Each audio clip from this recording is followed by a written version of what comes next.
सभी मित्रों को मेरा नमस्कार। तो मित्रों, गुप्त काल की समाप्ति के बाद एक और ऐसा काल था जिसको हम अंतिम हिंदू हृदय सम्राट के तौर पर जानते हैं।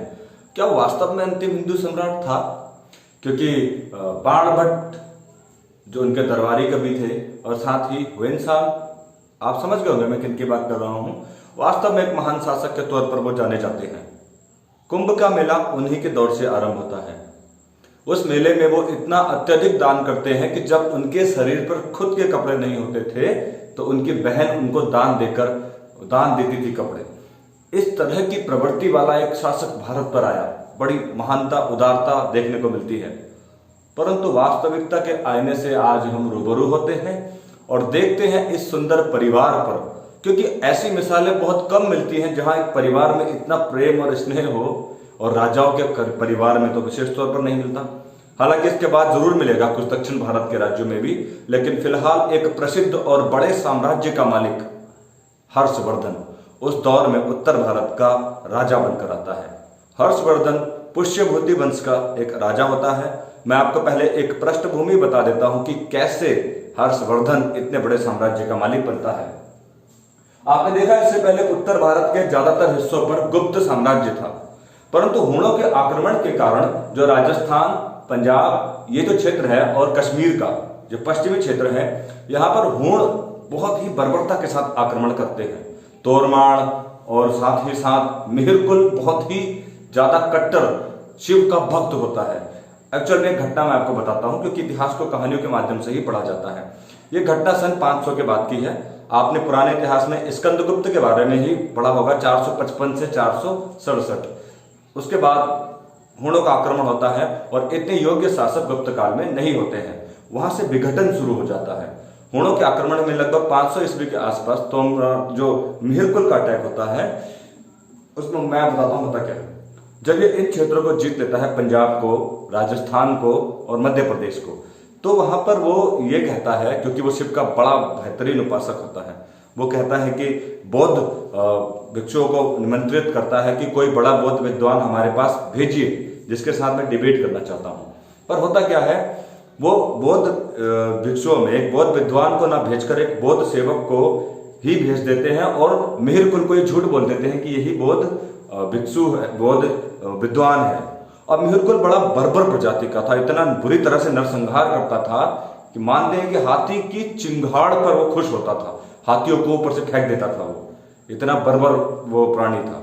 और जब उसको ये बात पता चलता है कि बौद्ध भिक्षुओं ने उनके साथ ऐसा किया, तो कई संख्या में, अत्यधिक संख्या में वो अटैक करना शुरू कर देता है, बौद्धियों को मारना शुरू कर देता है। और मारते मारते, क्योंकि उनका आक्रमण हूणों का पंजाब, राजस्थान और मध्य प्रदेश में जमकर हो जाता है, परंतु वहां से अपना क्षेत्र छोड़कर भागे गुप्त काल के राजा बालादित्य, जो उस समय मगध में थे और वहीं पर ज्यादातर बौद्ध लोग थे।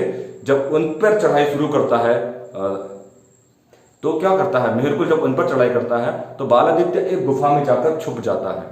हालांकि बाद में एक पकड़ खुद ही आत्मसमर्पण कर देता है डर के मारे बालादित्य गुप्त, और उसके बाद उसका हिस्सा उसको छोड़कर, मतलब बिना मारे ही चला जाता है। यह भी बड़ी घटना थी कि मिहिरकुल उसको छोड़ देता है। इन सारे तूफानों के बीच जब गुप्त साम्राज्य तो पूरब की ओर भाग गया, यशोवर्मन नाम का एक राजा, जो उस समय सामंत ही कहलाता था गुप्तों का ही एक सामंत यशोवर्मन मिहिरकुल से लड़ाई लड़ता है और मिहिरकुल को हराकर, करीब ये घटना मैं आपको बताऊं है लगभग 530 के आसपास की घटना है, मिहिरकुल को हराने के बाद उस क्षेत्र पर अपना आधिपत्य स्थापित करता है। लेकिन उसके बाद गुप्त साम्राज्य उस तरफ नजर नहीं दौड़ाता, क्योंकि यशोवर्मन उसके बाद गुप्तों को भी वहां से खदेड़ देता है और इस प्रकार पूरी गुप्तों की कहानी खत्म हो जाती है। और यहाँ पर जो सामंत थे, यहाँ पर जो अन्य सामंत थे इस क्षेत्र के, वो नए छत्र बनकर अपने अलग अलग साम्राज्य की स्थापना करते हैं। वही एक जगह है हरियाणा के पास, थानेश्वर, हरियाणा जिले के अंतर्गत आती है थानेश्वर। यहीं पर एक सामंत थे पुष्यभूति वंश के, पुष्यभूति, तो नए वंश की स्थापना होती है पुष्यभूति। हालांकि इसके आरंभिक काल की जानकारी बाणभट्ट देता है, लेकिन उतनी अच्छी तरह से स्पष्ट जानकारी नहीं मिलती। प्रमुख राजा की अगर मैं बात करूं तो देखिए, इन सामंतों में एक कन्नौज के मैखुरी बड़े प्रसिद्ध थे। ध्यान से सुनिए आप, कन्नौज के मैखुरी। कन्नौज उत्तर प्रदेश में पड़ता है, जहां पर गंगा और रामगंगा नदी मिलती है। ये अब पाटलिपुत्र की जगह लेगा, जो बड़ा प्रसिद्ध क्षेत्र बनेगा। इसी कन्नौज पर आधिपत्य स्थापित करने के लिए अभी आप त्रिकोणीय संघर्ष के बारे में भी पढ़ेंगे। ठीक, तो देखिए यशोवर्मन के बारे में आपने पढ़ा, बड़ा प्रतापी राजा था, लेकिन उसके बाद नए नए सामंतों के नए नए क्षेत्र। एक था मालवा का क्षेत्र, मालवा यानी मध्य प्रदेश का क्षेत्र। ये सारा क्षेत्र पहले गुप्तों के अधीन था, लेकिन अब गुप्त साम्राज्य जा चुका है, तो सामंतों का ये क्षेत्र अभी आप देखेंगे धीरे धीरे हर्षवर्धन के क्षेत्र में शामिल हो जाएंगे। तो पढ़िए आप, हुणों के आक्रमण को यशोवर्मन गुप्त सामंत था, रोककर गुप्तों को भी वहां से खदेड़ देता है। तब उत्तर भारत में सामंत स्वतंत्र होकर स्थापित होकर हो जाते हैं और उनमें से जो अपने राज्य है वो स्थापित करते हैं। उन्हीं में से प्रमुख है पुष्यभूति वंश, मैखुरी वंश, गोड़ नरेश, गोड़ वंश स्थापित होगा बंगाल में। तो यहां पर अब हम बात करते हैं पुष्यभूति वंश की। अब चूंकि आपको एक बैकग्राउंड बताना जरूरी था, मैं आशा करता हूं आपको ये जरूर समझ में आया होगा। अब हम बात करते हैं पुष्यभूति वंश में प्रमुख और प्रतापी राजा हुए प्रभाकर वर्धन, जिनका समय था 580 ईस्वी से 605 ईस्वी तक का। प्रमुख शासक थे प्रभाकर वर्धन। ये एक ऐसा परिवार था जिस परिवार में सब कुछ खुशहाल था, काफी सुंदर ये लोग थे। तो अब मैं आपको बताता हूं इनके बारे में, क्या इनकी घटना घटती है। ये एक प्रकार से बहुत ही सभ्य किस्म का जो कुनवा कहते हैं ना, जो सामंत थे पहले तो ये गुप्तों के, और गुप्तों के साम्राज्य में काफी समृद्धि और शांति थी। तो ये जो प्रभाकर वर्धन की परिवार है, ये बड़ा ही पारिवारिक है, बहुत ही ज्यादा घनिष्ठ हैं एक दूसरे के। होता क्या है कि सन 605 ईस्वी में, क्योंकि इनकी लड़ाई जो थानेश्वर का क्षेत्र है वो हरियाणा के निकट है, पंजाब की सीमा पर, और वहां पर हुणों के आक्रमण नियमित जारी रहते हैं। तो प्रभाकर वर्धन 605 में जब बुजुर्ग बूढ़े हो जाते हैं, वहां पर आक्रमण के लिए नहीं जा सकते, बीमार हो जाते हैं। तो उनके साथ जो उनका बड़ा पुत्र है राज्यवर्धन, वो पिताजी जब बीमार होते हैं तो स्वयं हुणों के आक्रमण के लिए जाता है। हुण बार बार आक्रमण करते हैं, कोई ज्यादा फर्क नहीं पड़ता, उनको पीछे खदेड़ना मात्र होता है। जब ये जाता है राज्यवर्धन, तो इसको सूचना मिलती है कि पिताजी की हालत बहुत ज्यादा खराब है। पिताजी की हालत खराब है और हर्षवर्धन, क्योंकि प्रभाकर वर्धन के 3 पुत्र थे, एक राज्यवर्धन जो सबसे बड़ा था, उसके बाद थी उनकी पुत्री राज्यश्री, दोनों के नाम में राज्य है, और तीसरे थे हर्षवर्धन जो उस समय मात्र 14 वर्ष के थे। होता क्या है, पिताजी की मृत्यु हो जाती है बीमार पड़ने से, और जब ये वापस आता है राज्यवर्धन तो इसको समय लगता है। जब पिताजी की मृत्यु हो जाती है तो उस चीज का फायदा कौन उठाता है? मालवा का नरेश देवपाल। मालवा का नरेश देवपाल क्या करता है? मालवा नरेश देवपाल जाकर सीधे, जब उनकी मृत्यु हो जाती है तो एक और राज्य था कन्नौज। मैं आपको बताऊं, कन्नौज में मैखुरी राजा थे, ये थानेश्वर के थे हरियाणा में। इनके बीच ये संबंध स्थापित था, जो राज्यश्री है, ध्यान से सुनिए आप, जो राज्यश्री है हर्षवर्धन की बहन या प्रभाकर वर्धन की पुत्री, उसका विवाह कन्नौज के मैखुरी राजा ग्रहवर्मन से होता है। यानी कि कन्नौज में मैखुरी राजवंश स्थापित है, उसका राजा ग्रहवर्मन। तो इनके बीच आपसी संबंध अच्छे थे। देवपाल क्या करता है? देवपाल पहले तो राज्यश्री के जो आदमी हैं, जो ग्रहवर्मन है, उसकी हत्या कर देता है। जब हत्या कर देता है, जब ये वापस आता, और उसके बाद देवपाल राज्यश्री को उठाकर ले जाता है अपने मालवा में।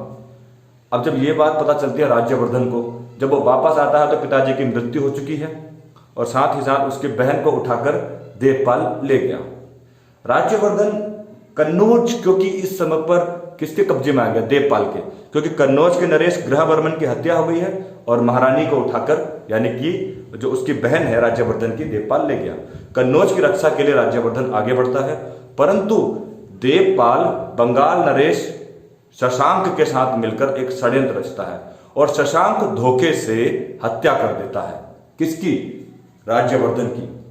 सन 605 में पिताजी की मृत्यु के बाद मात्र 1 साल के अंदर सन 606 में मृत्यु हो जाती है राज्यवर्धन की, और बहन को अभी भी उसने अपने कब्जे में रखा।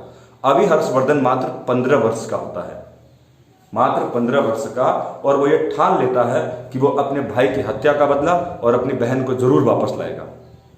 15 वर्ष की अवस्था में थानेश्वर का शासक बन जाता है हर्षवर्धन। अब हर्षवर्धन का अगला प्रयास क्या होगा? हर्षवर्धन राजा बनते ही सीधे शुरुआत कर देता है कन्नौज पर चढ़ाई की। कन्नौज पर एक भीषण युद्ध होता है, और उस भीषण युद्ध में क्योंकि बदला लेना था। उस भीषण युद्ध में हर्षवर्धन मात्र 15 वर्ष की अवस्था में देवपाल को पराजित कर देता है। और यहां पर देखिए एक नया खेल, अभी भी बहन वापस नहीं आती है, क्योंकि बहन को कौन ले गया देवपाल? मालवा में। ठीक, मालवा के नजदीक विंध्याचल का जंगल है, मध्य प्रदेश में विंध्याचल का जंगल है। हर्षवर्धन उसकी खोज में कामरूप असम का पुराना नाम है, तो कामरूप के राजा भास्कर वर्मन के साथ उसकी मित्रता हो जाती है और उसका एक सेनापति हंस बेग उसके सहायता करता है ढूंढने के लिए। तब एक और मित्र दिवाकर मित्र है उसका नाम, जो हर्षवर्धन का सहयोग करता है बहन को ढूंढने में। वो ये सूचना देता है कि उसकी बहन राजश्री विंध्याचल के जंगल में है, और विंध्याचल के जंगल में वो देवपाल की कैद से छूटकर भागी थी। कन्नौज वहां से बहुत दूर पड़ता है, पहुंचना असंभव था।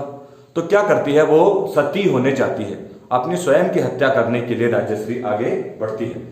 देखिए राजश्री काफी सुंदर भी थी, हर्षवर्धन भी काफी सुंदर थे, ये कुनबा ही बहुत सभ्य लोगों का था। पहले आपको बताया था, देवपाल की गंदी नजरें वहां पर पड़ चुकी थी।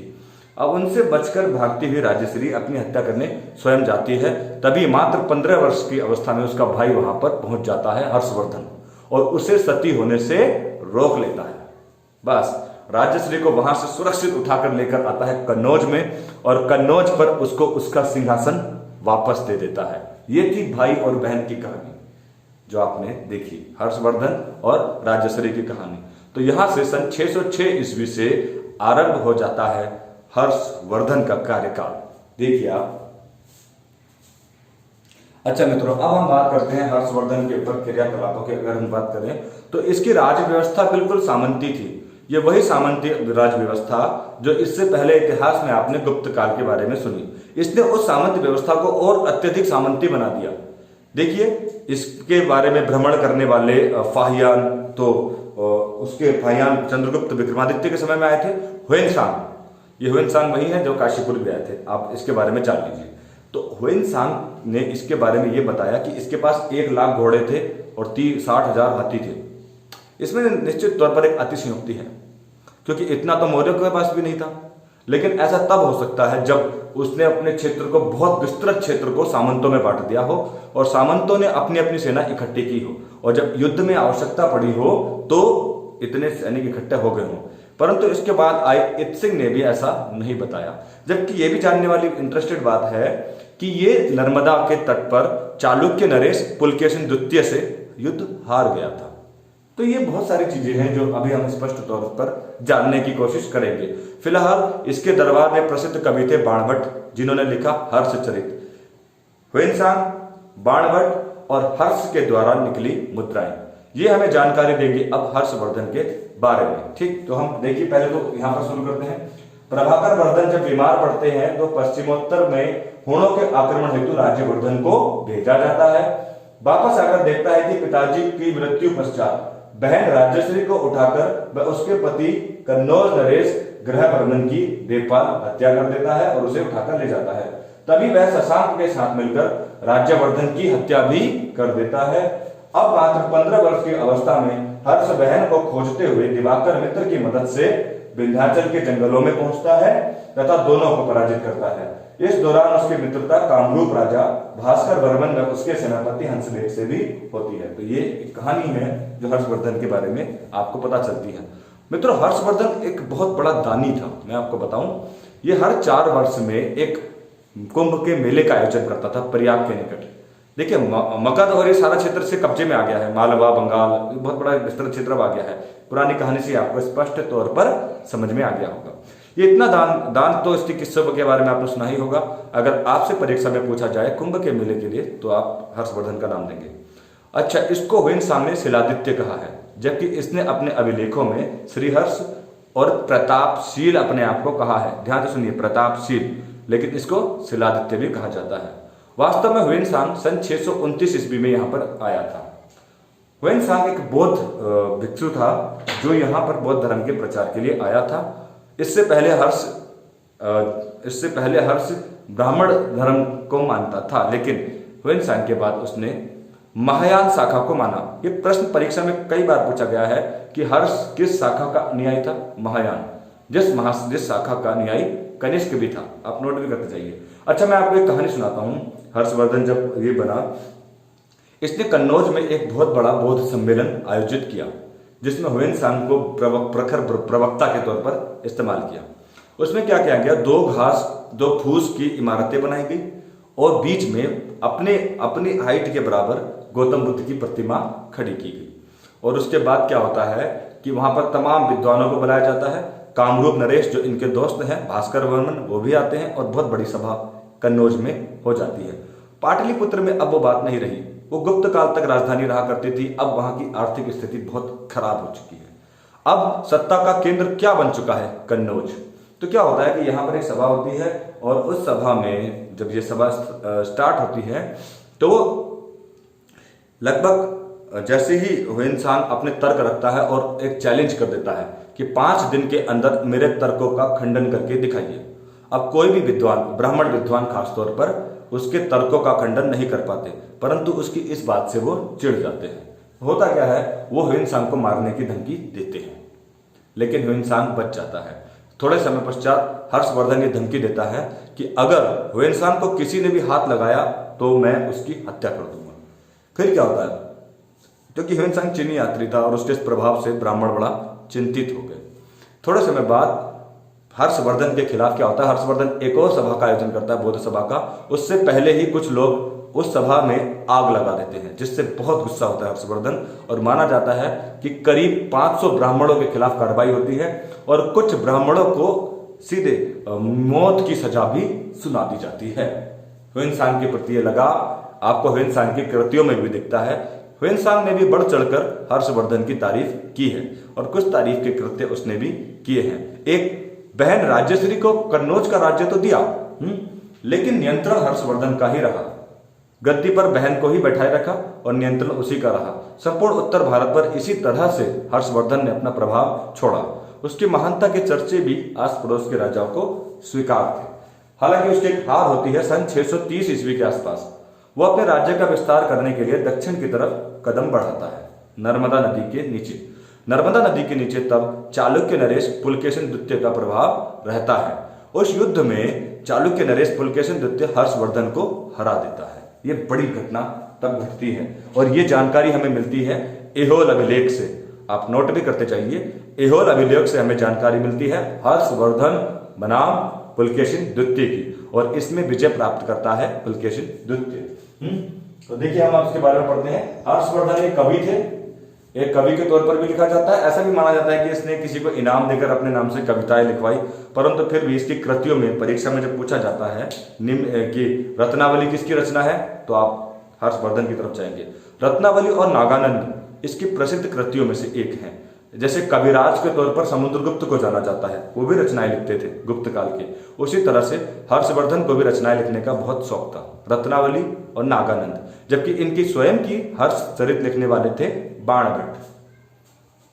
अच्छा, इनकी पराजय पुलकेशिन सेकंड से होती है नर्मदा के तट पर। हमने आपको बताया ह्वेन सांग के बारे में, आपको हमने बताया ह्वेन सांग के समय में जब वो भारत आया था तो उस समय पर नालंदा विश्वविद्यालय के जो आचार्य थे वो थे शीलभद्र। अब मैं इसलिए बता रहा हूं क्योंकि ये परीक्षा में आए हुए क्वेश्चन हैं। उस समय पर कौन थे, शीलभद्र थे। ठीक, महायान शाखा का प्रवर्तक था, 4 साल में लगाता था। तो ये थी प्रमुख घटनाएं। शिलादित्य के नाम से भी हर्षवर्धन को जाना जाता है। आप पीछे देखिए अंतिम लाइन में आप देख रहे होंगे, इसको अंतिम हिंदू हृदय सम्राट कहा जाता है। अब ब्राह्मणों की हत्या की आप इसको कितना सही मानते हैं ये आप अपने पैमाने पर रख सकते हैं। हालांकि ब्राह्मणों का वर्चस्व इस दौर में भी बना रहा। जैसा कि मैंने शुरू में ये कहा कि इसने वही कार्य किया जो ज्यादातर कार्य आपको गुप्त काल में देखने को मिलता है। इसके बाद इतिहास की कहानी और कॉम्प्लिकेटेड होने वाली है। हर्षवर्धन साधारण था समझने के लिए, लेकिन महत्वपूर्ण था परीक्षा के लिए। तो आपको ये वीडियो कैसा लगा, सबसे पहले तो मुझे कमेंट बॉक्स में जरूर उत्तर दीजिए, जो भी इस वीडियो को पूरा देख रहे हैं। धन्यवाद।